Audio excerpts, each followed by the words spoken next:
Fayetteville city leaders are in the beginning stages now of approving a water and sewer rate increase that could begin as early as June 30th. 5 News reporter Taylor Howard joining us in the studio now to explain what it could mean for your bills and why cities across Northwest Arkansas are facing these similar challenges. Taylor.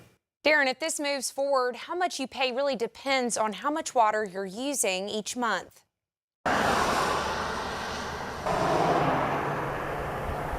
Including Fayetteville, we also distribute water to the smaller communities around us. And so every time people move to Northwest Arkansas and the population increases, their need for safe, clean water increases as well. Fayetteville city leaders are being asked to approve a plan that would gradually increase water and sewer rates over the next several years. City leaders say rising costs, especially the price of treating water, are driving the need for an increase.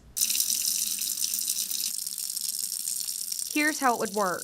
The first 2,000 gallons would stay the same, but after that, rates go up in tiers. So the more water you use, the higher the rate.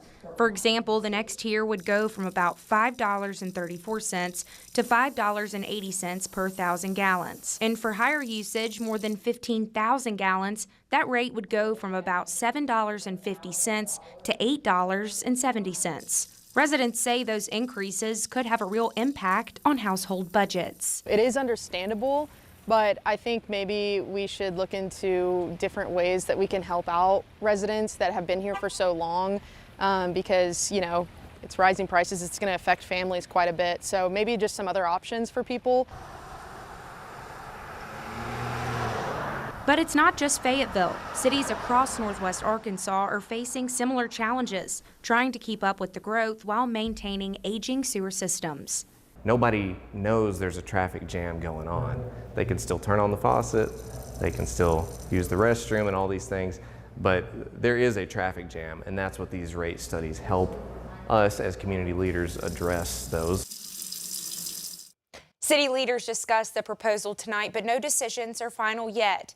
They'll be able to vote on it again at their next meeting on May 5th. If approved, the first increase could start as early as June 30th. Taylor Howard, 5 News.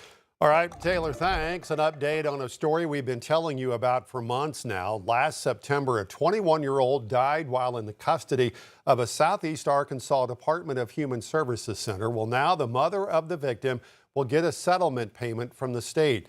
Zach Moore died after being chemically injected during a dispute with a DHS employee. His mother, Angela Stevens of Fort Smith, filed for a settlement with the state earlier this year for $725,000. This week, Governor Sanders signed the DHS appropriation, which granted the full settlement payment. An investigation led to 12 DHS workers being fired after Moore's death. 6 are now facing manslaughter and neglect charges. They were supposed to have a sit-down meeting with Fort Smith state lawmakers tonight to talk about what's happening at Baptist Health in Fort Smith.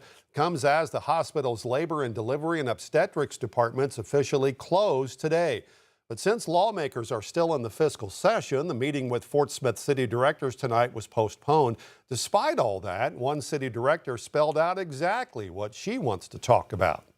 I'd like to have a discussion around what the letter was advocating for, which was the notification period for service line closures. Other states are doing this. I think it's an important discussion to have. What I'm not interested in is more talking points from Baptist.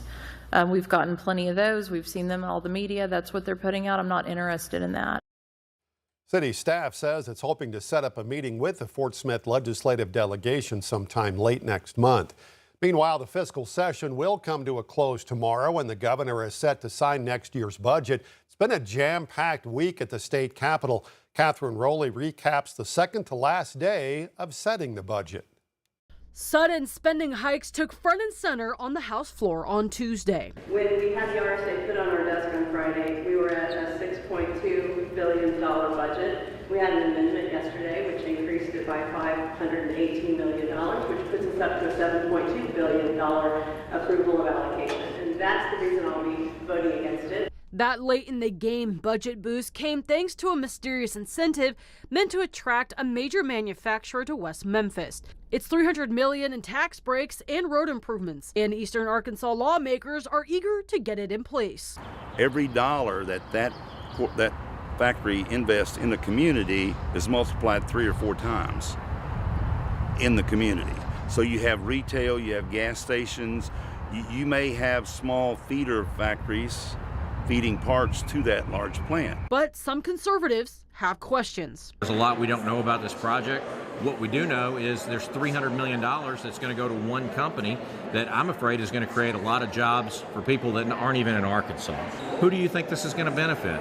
I think it's going to create a lot of jobs for people that live in Tennessee and northern Mississippi, and maybe not so much for Arkansas. While some on the right debate handing out a blank check, Little Rock Democrat Andrew Collins continues his call to shift from private school funding to public health care. Arkansans are underwater and need help.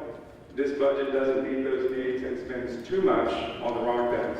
The House also changed the channel on an appropriation bill that would have given $500,000 to Arkansas TV, formerly known as Arkansas PBS. It missed by just 4 votes, with Representative R.J. Hawk calling it unnecessary. This new format that Carlton's coming up with is going to provide all Arkansas all the time, 24 hours a day for $500,000 a year. This is not needed. We talk about spending, we talk about how much we've spent this session.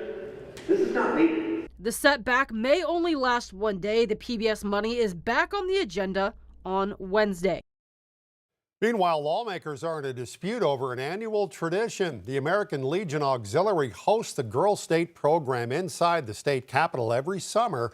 It's a week-long program where Arkansas girls get to learn about government, but lawmakers say school counselors missed a deadline to apply, and they're now asking organizers for flexibility so about 150 students can still join.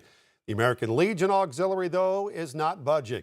Well, now lawmakers are looking to pass a resolution to prohibit Girl State from the House and Senate chambers.